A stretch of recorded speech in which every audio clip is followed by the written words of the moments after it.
जब चुनाव लोकतंत्र का उत्सव नहीं बल्कि खून खराबे का डर बन जाए तो समझ लीजिए कि देश किसी साधारण संकट से नहीं बल्कि इतिहास के सबसे खतरनाक मोड़ से गुजर रहा है। बांग्लादेश भी आज ठीक इसी मोड़ पर खड़ा है। नेशनल इलेक्शन से पहले देश में हिंसा की आग भड़क चुकी है। सड़कों पर कानून नहीं, हथियार बोल रहे हैं। अपराधी खुलेआम गोलियां चला रहे हैं और आम नागरिक डर के साए में जीने के लिए मजबूर है। राजधानी ढाका से लेकर दूर दराज के इलाकों तक हालात तेजी से बेकाबू होते जा रहे हैं। मोहम्मद यूनिस की नीतियों और फैसलों का असर अब जमीन पर साफ दिखने लगा है। एक बार फिर देश के अलग अलग हिस्सों में उपद्रव और हिंसा फैल चुकी है। राजधानी ढाका, जो पहले हमेशा से सत्ता और राजनीति का केंद्र रहा, दोबारा हिंसक गतिविधियों का गढ़ बन चुका है। धान मंडी 32 इलाके में उस्मान हादी की मौत के बाद हालात पहले से ज्यादा बिगड़ गए हैं। ये वही इलाका है जो बांग्लादेश के संस्थापक शेख मुजीबुर रहमान के पैतृक घर के लिए जाना जाता है। गुरुवार की रात बड़ी संख्या में लोग यहां सड़कों पर उतर आए। आगजनी हुई और तनाव अपने चरम पर पहुंच गया। देश का बड़ा हिस्सा अब कट्टरपंथी गुटों और आपराधिक नेटवर्क की चपेट में है। अवैध हथियारों की आमद इस कदर बढ़ चुकी है कि उपद्रवी उन्हें बिना किसी डर के सड़कों पर लहराते दिख रहे हैं। पुलिस प्रशासन का नियंत्रण अब ढीला पड़ता जा रहा है और कानून व्यवस्था जवाब देती नजर आ रही है। आंकड़े इस संकट की भयावहता को साफ दिखाते हैं। पिछले 15 महीनों में करीब बांग्लादेश के अंदर 5000 हत्याएं हो चुकी हैं। ये वो मामले हैं जो पुलिस रिकॉर्ड में दर्ज हैं। जमीनी हालात इससे कहीं ज्यादा खराब बताए जा रहे हैं। सबसे ज्यादा निशाने पर हैं हिंदू और ईसाइयों जैसे अल्पसंख्यक समुदाय, जिन पर कट्टरपंथी तत्व लगातार हमले कर रहे हैं। ये सब ऐसे समय में हो रहा है जब सरकार ने फरवरी 2026 में नेशनल लेवल चुनाव कराने का ऐलान किया है। सुरक्षा एजेंसियों और विश्लेषकों के अनुसार बांग्लादेश में अवैध हथियारों का नेटवर्क पूरी तरह से बेकाबू है। विदेशी हथियारों की खेपें आसानी से आपराधिक गिरोहों तक पहुंच रही हैं। ये हथियार सिर्फ डराने के लिए नहीं बल्कि खुलेआम हत्या और हमलों के लिए इस्तेमाल किए जा रहे हैं। पावना के ईशुर्दी इलाके में बीएनपी नेता की गोली मारकर हत्या कर दी गई। ढाका में इनकिलाब मंच के प्रवक्ता उस्मान हादी के सिर में गोली मारी गई और इलाज के दौरान हुई उनकी मौत। इन घटनाओं ने पूरे देश को हिलाकर रख दिया। इसके बाद हालात और भी विस्फोटक हो गए हैं।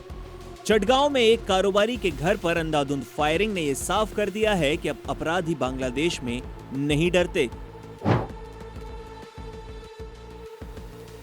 ढाका ट्रिब्यून की एक रिपोर्ट बताती है कि हालात इतने खराब हैं कि बीएनपी उम्मीदवार मोहम्मद मसूदुज्जमान मसूद ने नारायणगंज 5 की सीट से चुनाव लड़ने से हाथ खींच लिए हैं।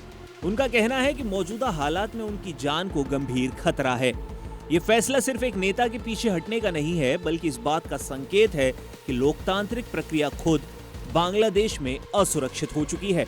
जानकारों के अनुसार हालात बिगड़ने की जो बड़ी वजह है वो 5 अगस्त 2024 की वो घटनाएं हैं जब पुलिस थानों से हथियार लूट लिए गए थे। ये हथियार आज भी अपराधियों के पास हैं और साथ ही सीमा क्षेत्रों से अवैध तस्करी के जरिए हथियारों की सप्लाई भी लगातार जारी है। कट्टरपंथी और संगठित अपराधी इन्हीं हथियारों के दम पर अपना वर्चस्व कायम कर रहे हैं।